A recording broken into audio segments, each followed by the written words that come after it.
Hi everyone, welcome to our YouTube channel. तो आज हम पढ़ेंगे क्लास 10 से चैप्टर 6 जिसका नाम है लाइफ प्रोसेस, जो 10th का एक बायो का चैप्टर है। ओके, तो हम स्टार्ट करते हैं। How do we tell the difference between what is alive and what is not alive. हम कैसे डिफ्रेंशिएट करेंगे, हम कैसे पता लगाएंगे कि कौन सी चीज़ अलाइव है और कौन सी नहीं। If we see a dog running और a cow chewing cud or a man shouting loudly on a street, we know that these are living beings। जैसे एक डॉग को अगर हम देख रहे हैं कि वो रन कर रहा है, मतलब चल रहा है, या फिर एक काउ को च्यूइंग करते हुए देख रहे हैं, या फिर एक मैन को, कोई आदमी है अगर उसको स्ट्रीट पे बात चिल्लाते हुए या बात करते हुए देख रहे हैं, तो हम क्या कर रहे हैं, इससे पता चल जाता है कि ये क्या है, लिविंग बींग्स है। व्हाट इफ द डॉग और काउ और द मैन वो स्लीप। लेकिन अगर यही लोग अगर सो रहे हो, अगर सोते हुए देख रहे हैं, तो आप उसके बारे में कैसे पता करेंगे। We would still think that they were alive. लेकिन अभी भी हमारे दिमाग में, अभी हम उसको अगर सोते हुए भी लोगों को देखेंगे तो हम यही कहेंगे कि ये क्या है, अलाइव है। लेकिन but how did we know that. लेकिन हमें ये पता कैसे चलता है, हमने कैसे जाना कि ये क्या है, अलाइव है। We see them breathing and we know that they are alive. हम क्या देख के, उसकी ब्रीदिंग देख के हमने ऑब्जर्व किया कि वो ब्रीथ कर रहे हैं, तो इसका मतलब वो क्या है, अलाइव है। What about plants. प्लांट्स के बारे में क्या कह रहा हूँ, how do we know that they are alive. हम उसके बारे में कैसे जानते हैं कि वो क्या है, अलाइव है। We see them green and some of us will say. तो हम में से कोई कम, बहुत लोग क्या कहेंगे, क्योंकि ये वो क्या है, दिखने में ग्रीन है, ग्रीनिश कलर के है, इसीलिए क्या है, वो अलाइव है। ग्रीनिश कलर का होने का मतलब, ग्रीन कलर है, इसका मतलब फोटोसिंथेसिस हो रहा है, और फोटोसिंथेसिस हो रहा है मतलब वो क्या है, अलाइव है। But what about plants that have leaves of colours other than green. लेकिन अगर कुछ ऐसे जो प्लांट्स के अगर लीव्स ग्रीन नहीं है, उसके अलावा कोई दूसरे कलर्स के हैं, तो फिर आप उसके बारे में कैसे पता करेंगे, कैसे बताएंगे कि ये अलाइव है या नहीं है, या फिर उसके बारे में क्या कहेंगे आप। But they grow over plant, they have leaf, sorry over time, so we know that they are alive, some will say। तो हमसे अब यहाँ जो है कि हमने बोला अभी कि कुछ वैसे बोला, जिस प्लांट्स के जो लीव्स हैं अगर वो ग्रीन नहीं है, तो उसके बारे में हम क्या कहेंगे। तो उसमें हम में से किसी का आंसर ये होगा, बहुत किसी का आंसर होगा, क्योंकि हम उसे क्या कर रहे हैं, ग्रोथ होते हुए देख रहे हैं, उसका मतलब ग्रोथ देख रहे हैं, वो ग्रो होते हुए देख रहे हैं, इसीलिए वो क्या है, अलाइव है। In other words, we tend to think of some sort of movement, either growth related or not, as a common evidence for human being. But a plant that is not visibly growing is still alive, and some animals can breathe without visible movement. So using visible movement as a defining character of life is not enough. तो यह कह रहा है कि जैसे हमने अगर किसी मूवमेंट को, कोई मूवमेंट को देख के, चाहे वो दूसरे से रिलेटेड है या नहीं है, अगर उसे देखिए ये कॉमन एविडेंस अगर बता रहे हैं अलाइव के लिए, तो ये क्या है, सही नहीं है, ये इनफ नहीं है। क्योंकि जैसे कुछ प्लांट्स ऐसे होते हैं, जैसे प्लांट्स है, कुछ प्लांट्स या प्लांट्स जब ग्रो कर रहे हैं, क्या वो ग्रो करते हुए दिख रहा है आपको, नहीं दिख रहा है। ग्रोथ तो दिख रहा है लेकिन ग्रो करते हुए नहीं दिख रहा है। जैसे कुछ एनिमल्स हैं जो ब्रीथ जो है विदाउट विजिबल, कोई उसका विजिबल मूवमेंट नहीं होता, आप देख के नहीं बता सकते कि ये क्या है, ब्रीथ कर भी रहा है या नहीं रहा है। तो आप उसके मूवमेंट के बेसिस पे अगर ये कह रहे हो कि अलाइव है, तो ये इनफ नहीं है। Movements of a very small scale will be invisible to the naked eye. Movement of molecules, for example। तो मूवमेंट अगर बहुत कम स्तर पे हो, बहुत कम स्केल, छोटे स्केल में हो, तो उसमें नेकेड आई से हम उसे नहीं देख सकते। जैसे मॉलिक्यूल्स का मूवमेंट है एग्जाम्पल के तौर पे। Is this invisible molecular movement necessary for life. क्या ये इनविजिबल जो मूवमेंट होता है, जैसे मॉलिकुलर जो मूवमेंट है, क्या ये लाइफ के लिए नेसेसरी है, क्या ज़रूरी है। If you ask this question to professional biologist, they will say yes. अगर ये हम किसी प्रोफेशनल बायोलॉजिस्ट से ये क्वेश्चन अगर पूछे, तो उनका आंसर क्या होगा, yes, it is necessary for life. In fact, viruses do not show any molecular movement in them until they infect some cells, and that is partly why there is a controversy about whether they are truly alive or not. तो अगर in fact virus जो है, virus कोई molecular movement show नहीं करता जब तक कि वो किसी सेल को इन्फेक्ट ना कर दे। सेल को इन्फेक्ट करने का मतलब है कि किसी सेल के अंदर, किसी ऑर्गेनिज्म के बॉडी के अंदर जब तक वो अगर वायरस ना जाए, तो वो आउटसाइड द बॉडी क्या होते हैं, नॉन लिविंग होते हैं। यही वजह है कि जो वायरसेस हैं उसको लेके कंट्रोवर्सी है कि वो अलाइव है या फिर ट्रूली अलाइव है या नहीं, क्योंकि वो आउटसाइड द सेल क्या होते हैं, मतलब कोई भी मॉलिकुलर मूवमेंट शो नहीं करते। Why are molecular movement needed for life, ये मॉलिकुलर मूवमेंट जो है लाइफ के लिए ज़रूरी क्यों है? We have seen in earlier classes that living organism are well organized structure. हमने पिछले क्लास में पढ़ा है कि जो लिविंग ऑर्गेनिज्म होते हैं एक वेल ऑर्गेनाइज्ड स्ट्रक्चर के होते हैं। दे कैन हैव टिश्यू, उनके पास टिश्यू होते हैं, और टिश्यू किससे बने होते हैं? सेल्स से, और सेल्स के अंदर छोटे छोटे स्मॉलर कंपोनेंट्स होते हैं, जैसे तुम्हारा न्यूक्लियस हो गए, उसके बाद राइबोसोम्स हो गए, माइटोकॉन्ड्रिया हो गया, और फिर अदर तुम्हारा एंडोप्लाज्मिक रेटिकुलम्स हो गए, एंड ऐसे ही कई सारी चीज़ें फिर सेल्स के अंदर भी होते हैं। Because of the effect on the environment this organized nature of living structure very likely to keep breaking down over time. If order breaks down, अगर ये ऑर्डर मतलब जैसे सेल्स से टिश्यूज़ बन रहे, टिश्यूज से ऑर्गन्स बन रहे, अगर ये ब्रेक हो जाए, ये टूट जाए, मतलब सेल से अगर टिश्यू बनना बंद कर दे या टिश्यू से ऑर्गन बनना बंद हो जाए, तो the organism will not longer be alive. तो ये जो भी ऑर्गेनिज्म है, लिविंग ऑर्गेनिज्म, वो अलाइव नहीं रहेंगे। So living creature must keep repairing and maintaining their structure. इसीलिए ज़रूरी है कि अगर अलाइव रहने के लिए उसे मेंटेन करना, रिपेयर करना ज़रूरी होता है। Since all this structure are made up of molecules, they must move molecules around all the time. क्योंकि ये जितने भी स्ट्रक्चर है ये क्या है, मॉलिक्यूल्स से बने हैं, तो इसका मेंटेनेंस और इसकी रिपेयरिंग ज़रूरी है। What are the maintenance process and living organism? चलिए इसके बारे में पढ़ते हैं कि यहाँ जो मेंटेनेंस जो प्रोसेस बोला है कि अलाइव रहने के लिए ये क्या है, मेंटेनेंस होना ज़रूरी है। तो इसके बारे में हम क्या करते हैं, वन बाय वन पढ़ते हैं। What our life processes? Life process क्या है? The maintenance function of living organism must go on even when they are not doing anything particular। तो ये जो मेंटेनेंस फंक्शन है, मतलब मेंटेनेंस फंक्शन होते रहना ज़रूरी है, भले ही वो कोई पर्टिकुलर वर्क हो रहा हो या फिर कुछ कर रहे हो या फिर नहीं कर रहे। Even we are just sitting in the class, मतलब या फिर हम जैसे क्लास में ऐसे ही बैठे हैं, या even if we are just asleep, जैसे हम ऐसे ही सो रहे हैं, तो ये मेंटेनेंस जॉब जो होता है वो हमारे बॉडी के अंदर चलता रहता है। The process which together perform this maintenance job our life process. और यही जो मेंटेनेंस जॉब जो अलाइव रखने के लिए जो बॉडी के अंदर चलता रहता है, इसे हम क्या बोलते हैं, लाइफ प्रोसेस बोलते हैं। Since these maintenance process are needed to prevent damage and breakdown, energy is needed for them। तो क्योंकि ये मेंटेनेंस प्रोसेस जो होता है ये क्या होता है कि ब्रेक डाउन या डैमेज होने से बचाता है, तो इसके लिए एनर्जी की भी ज़रूरत होती है। ये जो प्रोसेसेस हमारी बॉडी के अंदर चल रहे होते हैं तो ये बिना एनर्जी के नहीं चलेंगे, इसके लिए क्या होता है, एनर्जी की भी ज़रूरत होती है। This energy comes from outside the body of the individual organ. और ये एनर्जी हम कहाँ से देते हैं, जैसे हमारे बॉडी के अंदर जो भी फंक्शंस हो रहे हैं उस फंक्शन के लिए एनर्जी की ज़रूरत है, और एनर्जी हमें कहाँ से मिलता है, आउटसाइड से, मतलब बाहर से। There must be a process of transfer a source of energy from outside the body of an organism of the organism. तो ये क्या होता है कि अगर आउटसाइड मतलब इंटरनल कोई फंक्शन चल रहा होता है इनसाइड हमारी बॉडी के अंदर, उसके लिए एनर्जी की ज़रूरत है। तो ये एनर्जी को ट्रांसफ़र करने के लिए भी ये क्या है, एक सोर्स ऑफ एनर्जी जो है वो भी, उसका भी ट्रांसफ़र होना क्या है, ज़रूरी है। विच वी कॉल फूड, जिसे हम क्या बोलते हैं, फूड बोलते हैं, या फिर हम उसे क्या बोलते हैं, न्यूट्रिशन बोलते हैं। और यही न्यूट्रिशन से हमें एनर्जी मिलती है, और यही एनर्जी का यूज़ करके हमारे फंक्शंस बॉडी के अंदर चल रहे होते हैं।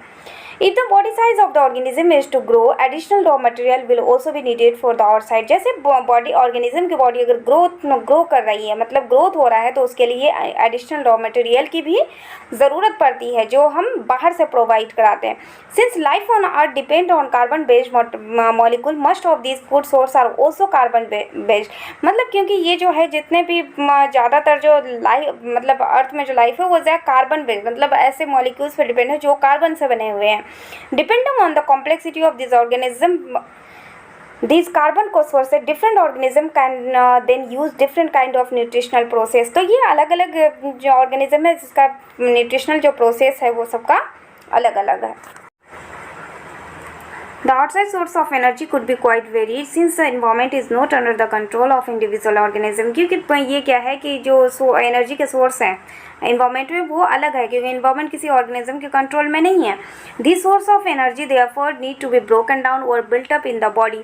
तो ये क्या होता है कि जो एनर्जी का सोर्स है ये इसे क्या होता है हमारी बॉडी के अंदर ब्रेक डाउन होता है, ताकि वो उस फॉर्म में हो कि हमारी बॉडी उसे, हमारे सेल्स, हमारी बॉडी यूटिलाइज कर सके। And must be finally converted to uniform source of energy. और ये ज़रूरी होता है कि आप उस फॉर्म में उसे कन्वर्ट करो जो उसे वेरियस जैसे मॉलिकुलर मूवमेंट के लिए क्या है, ज़रूरी है। जैसे आपका स्ट्रक्चर या लिविंग ऑर्गेनिज्म का स्ट्रक्चर मेंटेन रह सके।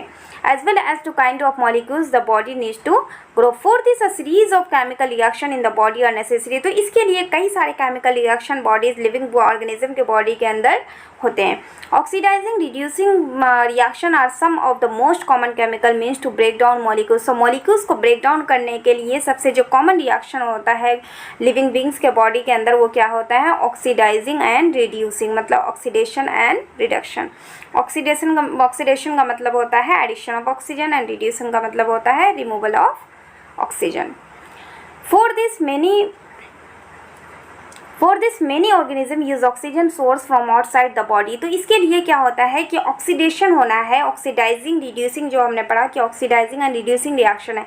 तो इसके लिए क्या होते हैं, ऑक्सीजन हम क्या करते हैं, बाहर से लेते हैं। The process of acquiring oxygen from the outside the body and to use in the process of break down of food source for cellular need is what we call respiration. और इसी को हम क्या बोलते हैं, रिस्पिरेशन बोलते हैं। तो रिस्पिरेशन का मतलब क्या हुआ कि जो हमने फूड लिया, हमने जो न्यूट्रिशन लिया उसे क्या करना है, ब्रेक डाउन करना है सिंपलर सब्सटेंस में, मतलब एक वैसे जिस फॉर्म में हमारी बॉडी हमारे सेल्स यूज़ कर सके।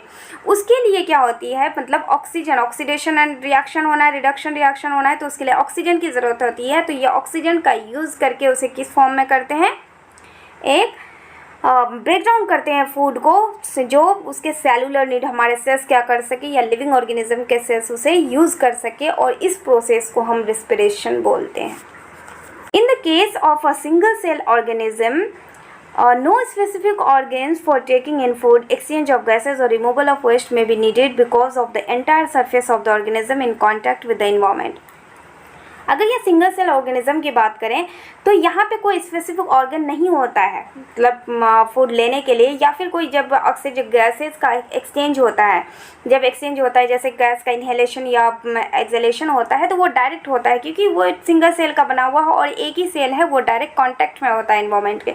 तो उसके लिए कोई स्पेसिफिक ऑर्गन की ज़रूरत नहीं होती और स्पेसिफिक ऑर्गन नहीं होता। But what happen when the body size of the organism increases and the body design become more complex. लेकिन अगर यही सिंगल सेल नहीं होगी, अगर मल्टी सेलुलर ऑर्गेनिज्म की बात करें, मतलब अगर इसके नंबर ऑफ सेल्स ज़्यादा है, एक से ज़्यादा है और उसके बॉडी कॉम्प्लेक्स है, तो उसमें कैसे होगा, क्योंकि सारे सेल्स क्या हो सकते हैं, इन्वायरमेंट के कॉन्टैक्ट में तो नहीं हो सकते।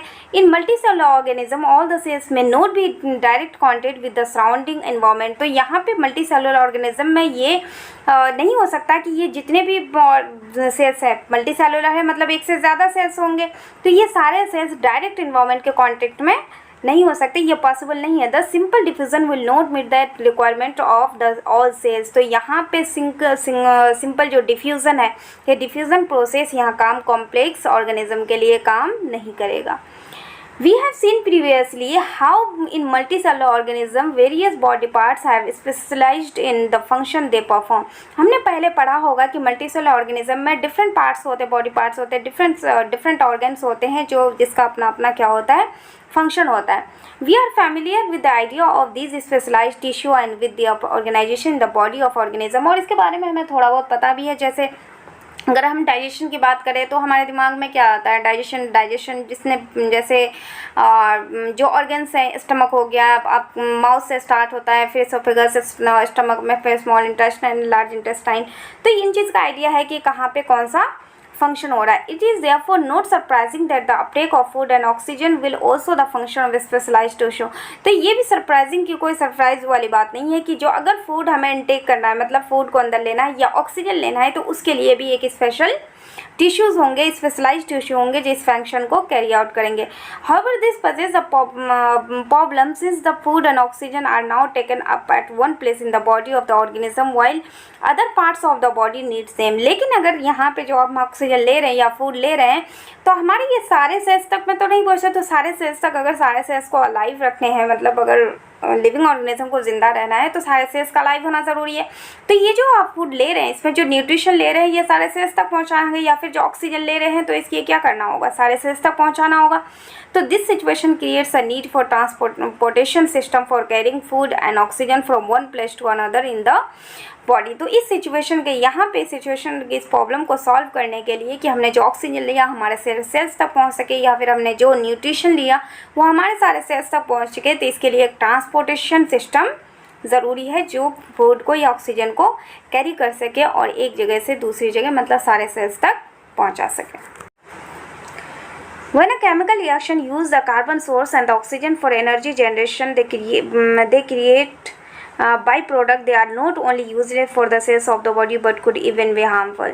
तो अब यहाँ पे चलो ट्रांसपोर्ट तो हो गया, फूड ट्रांसपोर्ट हो गया, ऑक्सीजन ट्रांसपोर्ट हो गया, लेकिन ये जो अंदर ये किस लिए हुआ केमिकल रिएक्शन, जैसे हमने ऑक्सीजन किस ले लिया ताकि केमिकल जो रिएक्शन ऑक्सीडाइजिंग और रिड्यूसिंग जो रिएक्शन होते हैं वो कैरी आउट हो सके और उससे एनर्जी रिलीज हो सके और उस एनर्जी का यूटिलाइजेशन हमारे सेल्स कर सके।